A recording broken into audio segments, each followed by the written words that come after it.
Students, and welcome back to the Lore of the Iron Kingdoms with me, Professor Caster.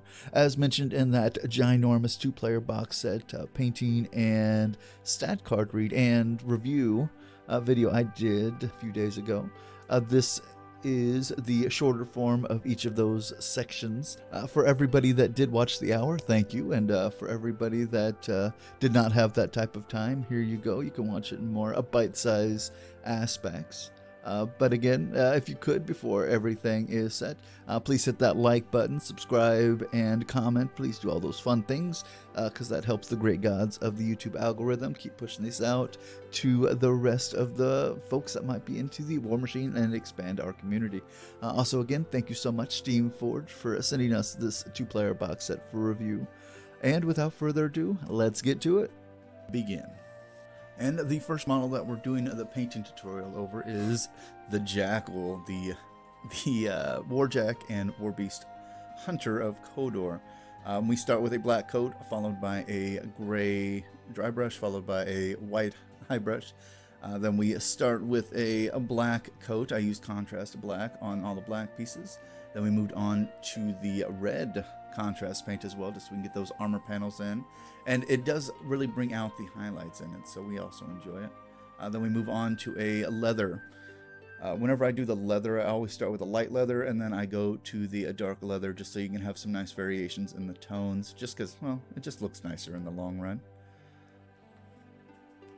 And then we move on to the finished piece, where we added all the metals, all the detail work, high brush, and highlights and whatever. For most of the highlights on the metal plates, I just used a matte red paint, just so you can get those top tier edges on there.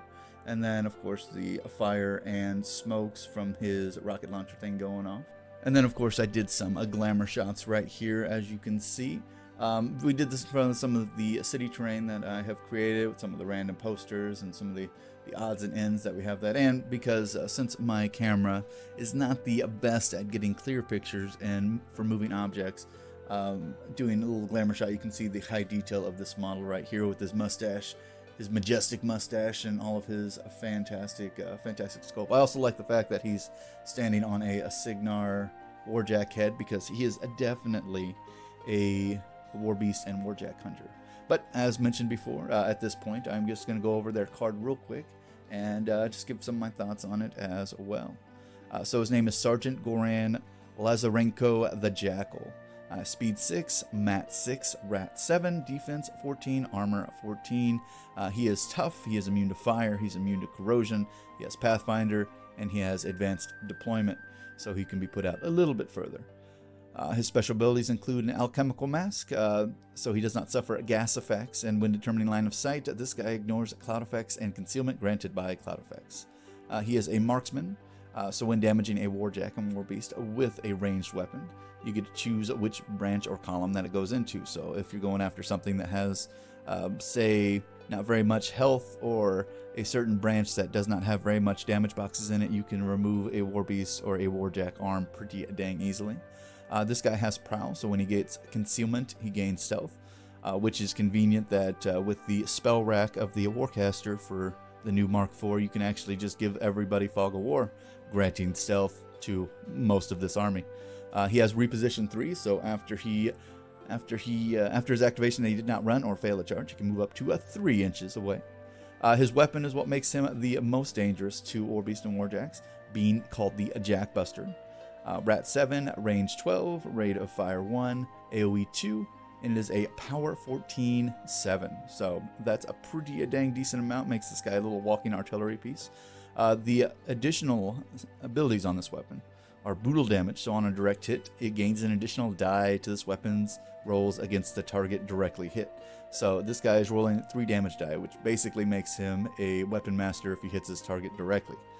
So that makes this solo take him up to 11. He also has a critical stagger, so on a critical hit, this model, the model hit loses its initial attack and cannot make power attacks or special attacks for 1 round. This is devastating, especially since this critical stagger cannot be shaken.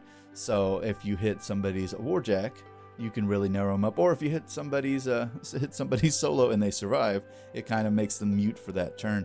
Then, of course, he has a combat knife, because why would a Kodor specialist not have some sort of melee weapon? His combat knife is a Mat 6, range 1, and POW 9.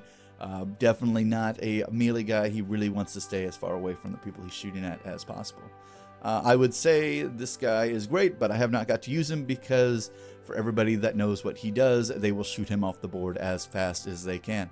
And with the Black 13th, they have